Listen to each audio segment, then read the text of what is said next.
Assalaamu calaykum waraxmatullaahi wabarakaatuhu.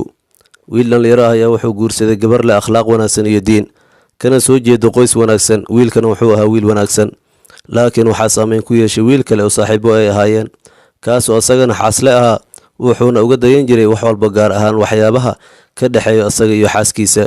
Wuxuuna u sheegay saaxiibkiisa kaalmeynta uu kaalmeynayo xaaskiisa iyo howsha guriga uu la qabanayo inay nuqsaan ku keenayso raganimadiisa.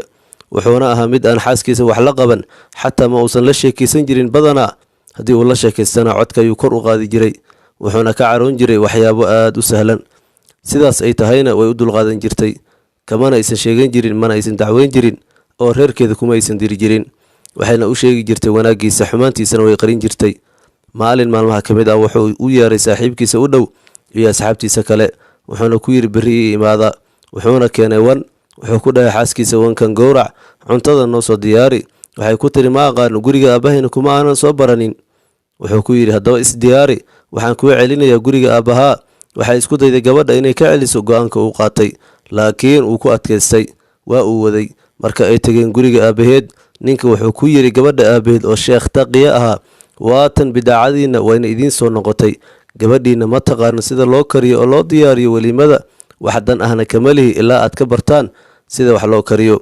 Wuxuu dhahay aabaheed si xigmadaysan, gabadha ha joogto 2 bil, annaga ayaa barayno waxay jaahilka tahay, kadibna waan kuu soo direynaa si ay kuula joogto. Gabadha waxay fadhiisatay guriga aabaheed. Maalmo yar kadib, ninka wuxuu garowsaday qaladka uu ka galay xaaskiisa baariyada ah ee wanaagsan, wuxuuna isku canaantay in kalgacayl uu u bedelay naceeb, siismana uu u bedelay diidmo. Wuxuu is-xasuusiyey in saaxiibkiis waxyaabaha uu kula dhaqmay xaaskiisa ugu dambeyn ay ku kala tageen xaaskiisii. Wuxuu dareemay hilowga uu qabo xaaskiisa. Wuxuu doonay inuu soo wato gabadha markuu aqoonsaday qiimaha ay ugu fadhisay, laakiin wuu isku xishooday. Wuxuuna ogaaday ciqaabta ugu weyn ee haysata inay tahay inuu sugo muddadii lagu ballamay oo 2 bil kadib ah. Markii la gaaray ballankii, ninka wuxuu aaday guriga ahalkeeda, asaga oo doonayo inuu soo kaxaysto gabadha inta aan loo sheegin gabadha waxyaabaha ay baratay ee ku saabsan cunto karinta. Iyo wuxuu dhahay, waxay soo martay 2 bilood oo aad moodo 100 sano. Waxaan kuu sheegayaa inaan ka qaldanay gabadha. Imise ayaan tamaniyey inaan idiin imaado iyadoo idinla joogto 2 maalin oo keliya. Waxaa iga soo fogaatay xaaskayga qaaliga ah, laakiin waxaan ka xishooday adiga iyo iyada. Waxaana ku ciqaabay naftayda dulqaad iyo sabar, iyo inaan sugo muddadii lagu ballamay. Hadda muhiim ima ahan inay barato wixii aan ka rabay iyo inaysan baran. Waxa aan doonayo oo dhan waa inay ku soo laabato gurigayga si ay u nuuriso. Waxaan akhristay axaadiista nebiga sallallahu calayhi wasallam.